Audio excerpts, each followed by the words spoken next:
મારું નામ ગોહિલ જલ્દી કલાકુંજ વિદ્યાલય તરફથી હું આપનો ગુજરાતી વિષય લઈશ. તો ગુજરાતી વિષયમાં પહેલું કાવ્ય નાવિક વળતો બોલ્યો. તેના સર્જક છે ભાલણ. ભાલણનું નામ તો આપ સૌએ સાંભળ્યું જ હશે. મધ્યકાલીન યુગના મહાન સર્જક એટલે ભાલણ. જે સમયગાળામાં નરસિંહ, મીરા, દયારામ, પ્રેમાનંદ જેવા કવિઓ થઈ ગયેલા તે જ સમયગાળામાં ભાલણનો જન્મ થયો હતો. એમનો જન્મ આશરે ઈસવીસનની 15મી સદીના ઉત્તરાર્ધમાં થયો હતો.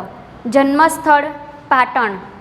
પ્રસ્તુત કાવ્યનો સાહિત્ય પ્રકાર પદ છે અને આ કાવ્ય ભાલણના પદોમાંથી લેવામાં આવ્યું છે, એટલે પ્રાપ્તિ સ્થાન ભાલણના પદોમાંથી.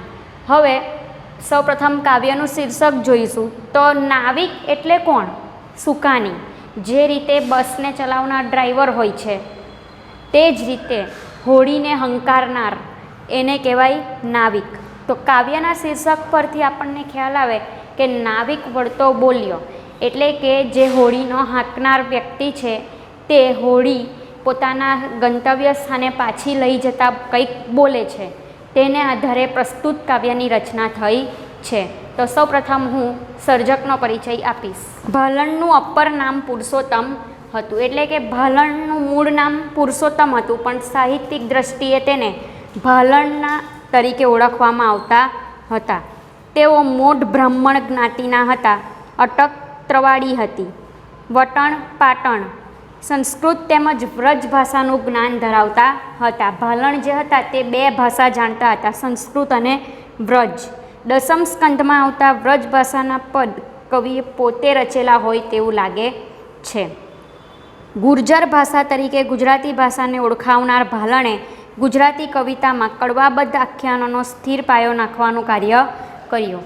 ગુજરાતી સાહિત્યમાં અને તેમાં પણ મધ્યકાલીન યુગમાં ભાલણે કડવાઓની રચના કરી હતી. કડવા એટલે શું? તો કે કવિતા કરતાં જેનું સ્વરૂપ વિશાળ હોય અને વચ્ચે વચ્ચે તેમાં અટકવાનું આવતું હોય તેને કહેવાય કડવા. તો ભાલણના કડવા પ્રખ્યાત છે. એમના આખ્યાનોમાં પહેલી વખત ઉથલો વગરના કડવા જોવા મળે છે. ઉથલો એટલે વચ્ચે સ્ટોપ થઈ જવાનું, વચ્ચે અટકી જવાનું. તો તેમણે જે કડવાની રચના કરી હતી, ભાલણ દ્વારા જે કડવાની રચના થઈ હતી તેમાં ઉથલો વગર સીધું કન્ટિન્યુ કાવ્ય રચવામાં આવેલું છે. એથી જ ભાલણ આખ્યાન જગતના પિતા તરીકે ઓળખાય છે. હવે આખ્યાન જગતના પિતા કોણ?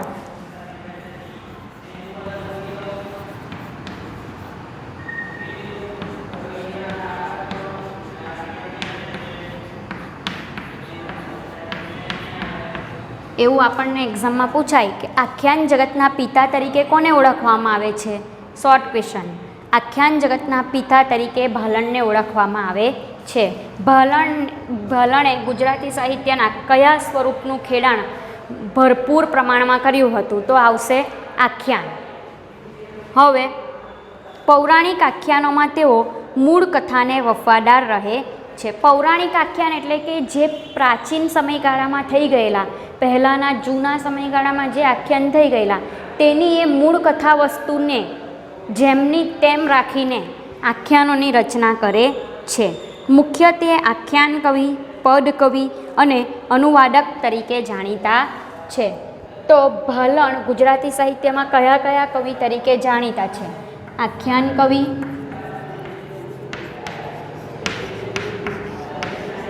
પદ કવિ અને અનુવાદક.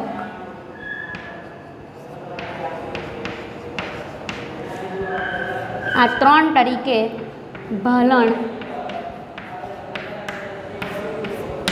જાણીતા છે.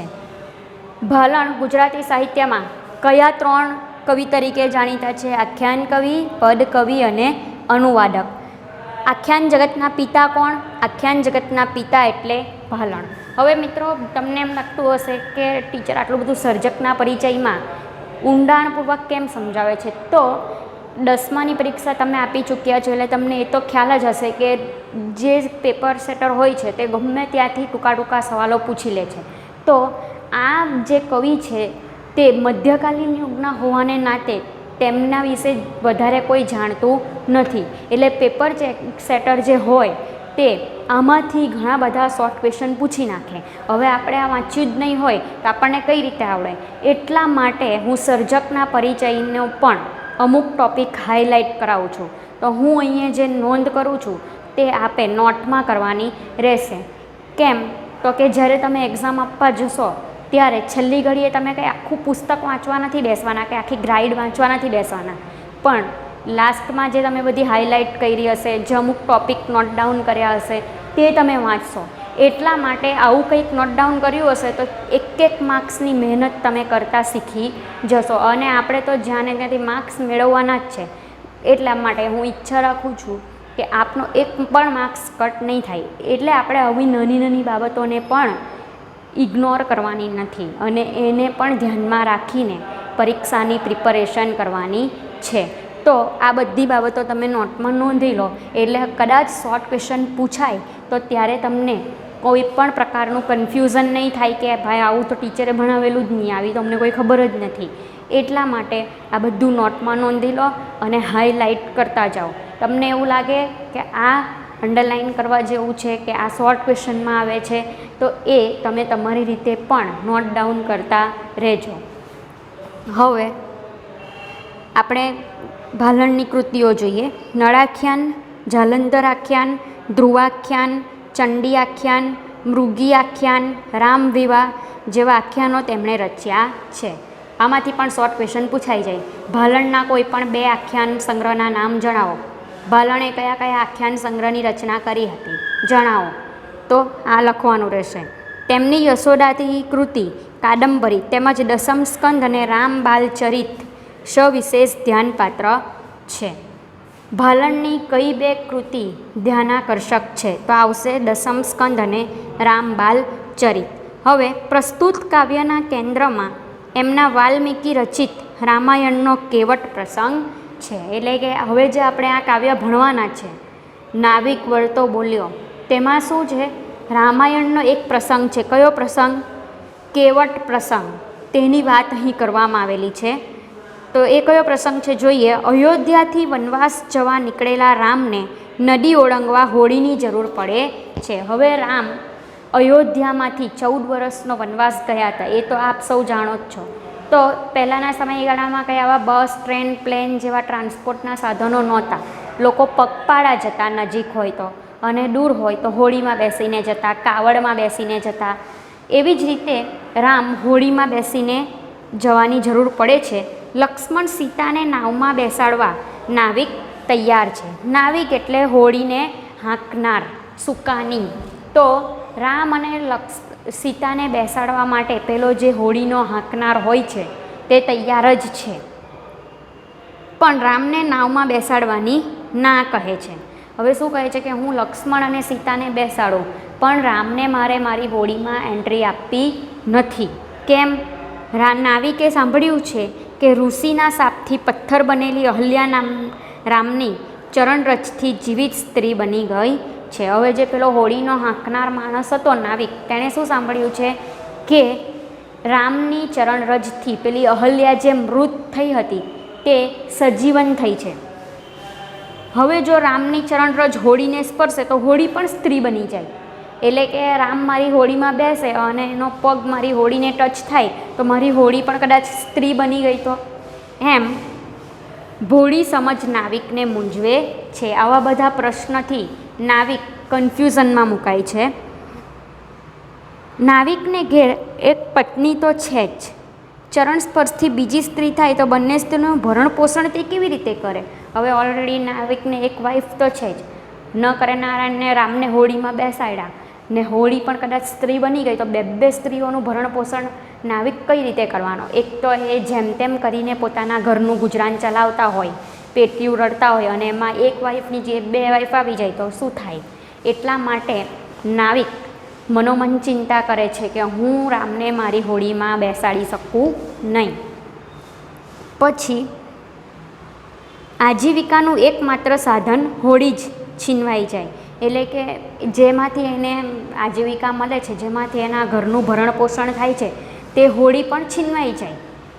ગુરુ વિશ્વામિત્ર નાવિકની મૂંઝવણ દૂર કરવા વચ્ચેનો માર્ગ કાઢે છે. હવે એના જે ગુરુ હતા તે કોણ હતા? વિશ્વામિત્ર. તે શું કહે છે કે એના પ્રોબ્લેમનું સોલ્યુશન બતાવે છે. શું સોલ્યુશન? કે નાવિકને જે મૂંઝવણ છે કે ભાઈ હું રામને મારી હોળીમાં બેસાડીશ તો હોળી કદાચ સ્ત્રી બની જશે, મારું ગુજરાનનો જે વિકલ્પ છે એ વિકલ્પ પણ અદૃશ્ય થઈ જશે, મારું ભરણ પોષણ કઈ રીતે કરીશ? તો તે વચ્ચેનો માર્ગ, તે વચ્ચેનું સોલ્યુશન ગુરુ વિશ્વામિત્ર કાઢી આપે છે. અને પછી શું કહે છે? તેઓ નાવિકને ગંગાજળથી રામના પગ ધોવા કહે છે. ગંગાજળ એટલે એકદમ પવિત્ર જળ, ગંગા નદીનું જળ. આપણા હિન્દુ શાસ્ત્રમાં ગંગા નદીનું જળને ખૂબ પવિત્ર માનવામાં આવે છે. તો વિશ્વામિત્ર શું કહે છે નાવિકને કે તમે રામના પગ ગંગાજળથી ધોઈ નાખો, જેથી રજ ધોવાઈ જાય, ચરણ સ્વચ્છ થાય અને હોળી નારી બનતા બચી જાય. એટલે કે રામના પગમાં જે પેલી ધૂળ ચોંટેલી છે, રજ એટલે ધૂળ, એ ધૂળ ધોવાઈ જાય, ચરણ ચોખ્ખા થઈ જાય, ચરણ એટલે પગ, પગ ચોખ્ખા થઈ જાય અને હોળી નારી બનતા બચી જાય. અંતે ભોળો પ્રભુના પગ ધોવા ઈચ્છતો નાવિક રામના પગ ધોવે છે. ગુરુ વિશ્વામિત્રએ આવો આદેશ કર્યો એટલે પછી એનું પાલન નાવિકે કર્યું. નાવિક શું કરે છે? રામના ચરણ ધોવે છે, તેની રજ સાફ કરે છે અને હોળીને સ્ત્રી બનતા અટકાવે છે અને સંતોષ પામે છે. મૂંઝાતા નાવિકનું ભોળપણ પરોક્ષ રીતે શ્રી રામના ચરણ ધોવાની હોશિયારી, મધ્યસ્થી વિશ્વામિત્રની કુને અને સર્વજ્ઞ શ્રીરામનું માર્મિક હાસ્ય આખ્યાનને રસપ્રદ બનાવે છે. તો આ તમામ દૃશ્ય જે છે તે કેવું છે? કોમેડી છે, હાસ્યાસ્પદ છે. તો હવે કાવ્યનો અભ્યાસ કરીએ. નાવિક વળતો બોલ્યો સાંભળો મારા સ્વામ, સાથ સહુ કે નાવે બેસો નહીં બેસારો રામ. નાવિક શું કહે છે કે સાંભળો મારા સ્વામી, બધાને હું હોળીમાં બેસાડીશ પણ એકમાત્ર રામને હું હોળીમાં બેસાડું નહીં. વાર્તા મેં સાંભળી છે ચરણ રેણથી અપાર, અહલ્યાતા થઈ સ્ત્રી સહી પાષાણ ફીટી નાર. હવે કેમ હોળીમાં નથી બેસાડવી તેનું કારણ એ બીજી પંક્તિમાં સમજાવે છે. શું કહે છે કે મારી વાત સાંભળો, હું કેમ રામને હોળીમાં બેસાડવાની ના પાડું છું? તો કે તેમના ચરણ રજથી, તેમના પગની ધૂળથી અહલ્યા નામની સ્ત્રી હતી તે શું બની ગઈ? પથ્થર બની ગયો અને પથ્થર જે હતો તે અહલ્યા નામની સ્ત્રી બની ગયો. હવે ન કરે નારાયણને મારી હોળી સ્ત્રી બની ગઈ તો મારું તો આજીવિકાનું સાધન ખોવાઈ જાય, હું ઘરનો ગુજારો કઈ રીતે ચલાવું? આજીવિકા મારી એ છે જુઓ મન વિવેક, સ્ત્રી થતા વાર ન લાગે કાષ્ઠ પાષાણ એક. એટલે કે મારી હોળી છે એ મારું ગુજરાન છે, એના દ્વારા જ મારા પરિવારનું, મારી પત્નીનું ભરણ પોષણ થાય છે. હવે હું રામને મારી હોળીમાં બેસાડું ને સ્ત્રી બની ગઈ તો પછી મારું ગુજરાન કઈ રીતે થશે? અને હોળી લાકડાની હોય, કાષ્ઠ એટલે લાકડું, હોળી લાકડાની હોય અને લાકડાને સ્ત્રી થતાં વાર લાગતી નથી. અને રામનામાં એક ચમત્કારિક શક્તિ કઈ હતી કે એનો ચરણ સ્પર્શ કોઈ પણ વસ્તુ કે વ્યક્તિને થાય ને તો એ તરત સ્ત્રી બની જાય. આવી ભ્રામક વાતથી નાવિક મૂંઝવણમાં મુકાય છે અને અહીં હાસ્યાસ્પદ વાતાવરણનું નિર્માણ થાય છે. આજીવિકા ભાગે મારી આગે એક સ્ત્રી છે ઘેર, બે મળીને શું જમે હું સી કરું તા પેર. એટલે કે મારે ગુજરાન તો હોળી દ્વારા જ ચાલે છે, તેમ છતાં મારા ઘરમાં મારી એક પત્ની છે. હવે હોળી સ્ત્રી બની જાય તો બે પત્નીને હું ઘરે રાખીને શું કરીશ?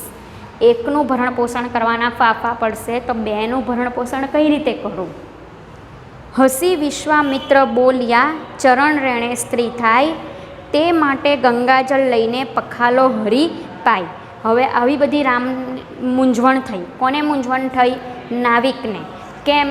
તો કે આવું બધું થશે, રામને હું મારી હોળીમાં બેસાડીશ, મારી હોળી સ્ત્રી બની જશે, મારી આજીવિકાનું સાધન જૂટવાઈ જશે, ઘરમાં મારી ઓલરેડી એક પત્ની છે, બીજી પત્ની લાવીને હું શું કરીશ? બે પત્નીનું ભરણ પોષણ કઈ રીતે થશે? ઘરની આર્થિક પરિસ્થિતિ ખરાબ છે. આ બધા અનેક પ્રોબ્લેમનું સોલ્યુશન ગુરુ વિશ્વામિત્ર લાવે છે. અને ગુરુ વિશ્વામિત્ર શું કહે છે જોઈએ. હસીને હરી હેઢા બેડા રામ અશરણ શરણ. નાવિકે ગંગાજળ લઈને પખાલ્યા તા ચરણ.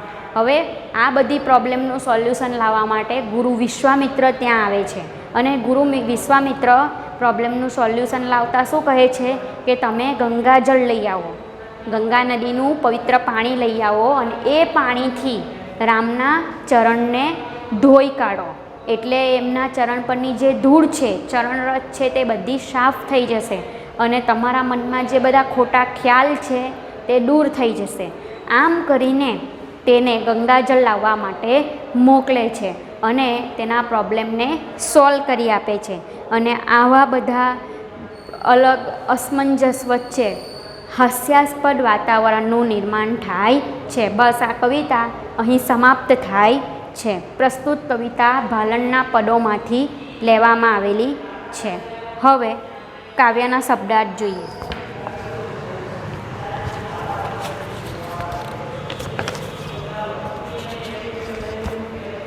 નાવિક,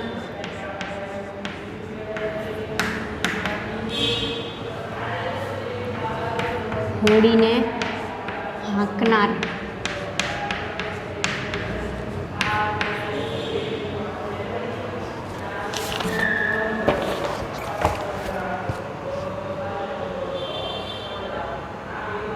સહુકે એટલે બધાની સાથે,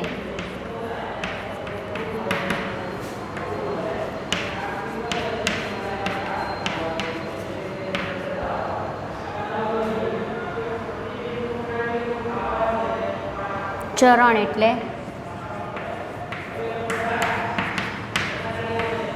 પગ, રજ એટલે ધૂળ, પાષાણ એટલે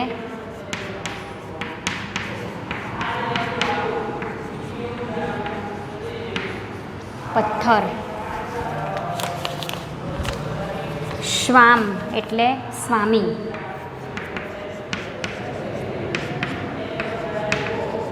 અથવા પતિ અથવા નાથ, અહલ્યા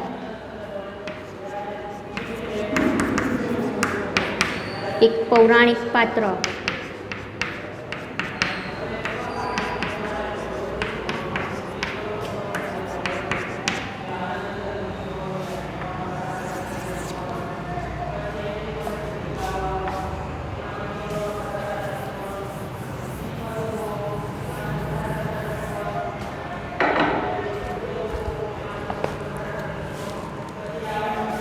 સહી એટલે ખરી, પીટી મટી, કાસ્ટ એટલે લાકડું,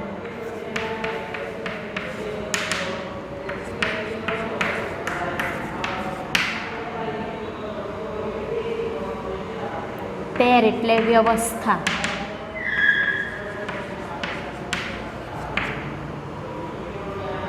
પખાલો,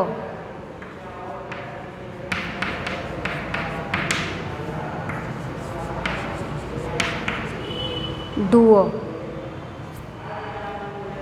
અસરણ સણનો,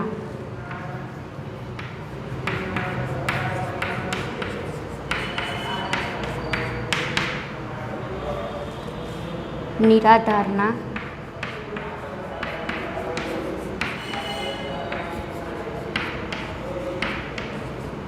આધાર,